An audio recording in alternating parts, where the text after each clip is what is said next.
سلام علیکم عزیز، در کجا که باشید زنده سلامت و خانواده سلام باشین. کودکاتون هیچ گوه در تربیت کسی دیگر نمانین. کودکای شما امانت است در شما و نعمت الله تعالی است. برای امانت و نعمت الله تعالی ما در نزد خداوند در این دنیا و در قیامت جوابگر هستیم. یکمش، دومش در نزد قانونی دولتی که ما زندگی میکنیم جوابگر هستیم. سومش این که فرزندان کلان میشن و پدر و مادر دوست نمیدارن. ببینید از 21 پدر مادر برده در کمپیرخانه چی میگن پیرانسولخانه میپرتن. یک سببش همین است. من از تجربه خودم میگم. پدر مادری من ما را دوست داشت، ما را با مهربانی کلام کردن. در پیریشون ما به نسبت پدر مادرم در کجا که خواندم و تعلیم نگرفتم گشتم و به نسبت پدر مادرم اومدم در پیریشون در برشون بودم خار نشدم و کسی دوچار نشدم.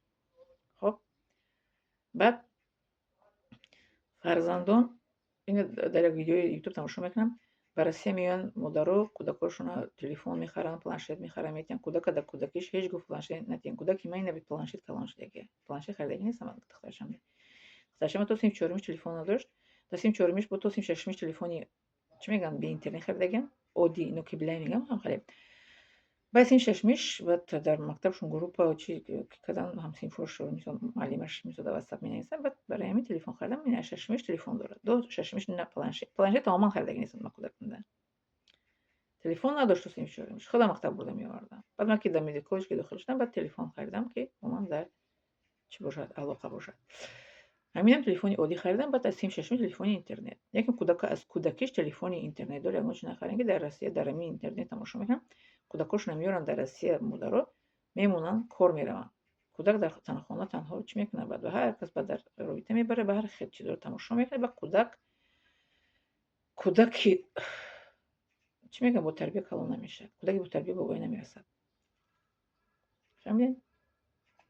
شب کار میکنین. شب کار کنین با سلامتی شما ضرر دارد. کاری شبانه به عضوهای درونی شما آسیب میرساند. بعد چی میگن یاره میشه معدتون، روداتون، بعد بیماری سرطان، رک میشد آدم. برای این قیاشو ببینید بیاشون همشون چیان بیماری های معده دارن. هر گونه بیماری ها دارن. برای همین اومدیم به روسیه. کودکاتون با همراهیتون بیارین یا اینکه نیاین روسیه نیاین. روسیه کجا میایم به کودک؟ ما این کودک ما با همراهیم آوردم. من فرزندم در هیچ کس نیامد. فرزندی من است. در نزد الله ما جا میدم. امانت است. ببینید مسئولیت نوکی در گردن پدر مادر است. کودک ما در نزد خداوند جواب میدیم. با بی توغایی اما خاله نه. ببینید کودکاتون با خودتون بیارین. نمیارین نیاین روسیه. برای خانه کنی در کنی یه همسایه همه ما خانه کرد 5 سال در روسیه کار فعالیت کرد. 5 سال کار چند سال کار کرد که خانه کرد دیتاژه دورشیانه در اون خانه زندگی نکرد. اون خانه رو در نصیب کرده باشه آدم زندگی میکنه. نصیب نکرده باشد که در اون خانه آدم زندگی هم نمیکنه. بله برای خانه و در برای پول دنیا شده فرزند چی میگن نعمت الله تعالی به شما داده است. اونو چی نکنین شکسته نکنین که در پیری بعد گیره کنین که کودک ما رو پرتفتره ما رو سایبی نمیکنه. یک سبب یعنی پرتفتن فرزند دون پدر مادر مهر پرندادن پدر مادر است. همین با اینجا میان با کودکاشون میگه به هر آدمای هر خیلی میگه چی میکنن تلفن نمیبرن. حتی ماشینیکو قطعی بابای میکردیم پول کارتوی مادرشون پیرود میکردیم. برای فرزنداتون چی کنین نظارت کنین. ببینین که مثلا که با کی دوستی میکنه با کی میره و در کجا میگرده. بی نظارت نمونی فرزنداتون. در کجا که نباشید در تاجیکستان در وطنم. و باور کنین به فرزندتون. باوری داشته باشین. باور نکنین که کودک به شما هیچ وقت فکر چی میگن اندیشه‌اش نمیگه. باور کنین یک کودکتون من به شما باور دارم. من شما دوست می‌دارم فرزندتون. در آغوش گیرین مهربانی کنین. پیغمبر ما مثلا نبی روش در آغوش میگیری بو میکشی میگه که ریحانه جنت است. مهربانی کنین در آغوش گیرین. پیش از مکتب گذروندن مچ کنین یک من تو دوست می‌دارم. تو فرزندی خوبی ما هستی. پدر مادر تو دوست می‌داریم. تو چیزی خانه ما هستی.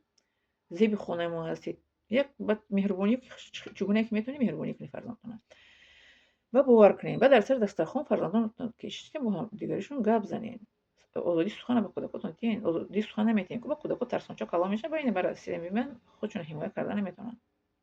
همین همتون عزیز التماس کودکاتون дар сари дастархон бо кӯдакотон гап занед. Озодии сухан бояд ҳис карда шавад. Ҳамн кӯдак вақте ки дар оила озодии суханро ҳис мекунад, баъд калон киши озод гап зада метавонад. Мо бо ҳамроҳи падару модарам дар сари дастархон менишинем. Падарам модарамро мепурсанд: мактаб чӣ хело, чӣ дарсҳо хондед, чӣ гуна гузашт, он кас шумо наранҷонид, он кас ба шумо дод назад. Мо мегуфтем бо касе рафтем омадем мактаб, ира напурсидем бо ки рафтем омадем. Худ мегуфтем ки бо ки рафтем омадем. Тарафҳо давом шуд, мо худмон нақл мекардем. Фарзанддора озодии сухан тиен ки дар оянда тонанд худшона ҳимоя карда. Ба касе чӣ накунанд. Россия меоянд, баъд миёнараво қатъи вай мекунанд, документ мекунанд, ҳамаи документҳои фалшӣ, баъд оқибат депорт мешаванд. Агар ҳамон донад, мисол меояд касе донад дар намонад. Донад, мисол ман худам ки медонам, мерам ФМС, фақат доим документҳои ман дуруст аст, алҳамаи фалшивӣ кардагӣ нест ҳамеҷгоҳ. вақте ки донад мегӯяд ку дар намонад. вақте ки донад гап зада метавонад. Русия донен, вақте ки омадем Россия, Русия ёд гирем биёен, Русия надониста наёен, Русия ҳамн гапҳои чӣ мегӯянд дар Корея ёд гирем ба биёен Россия.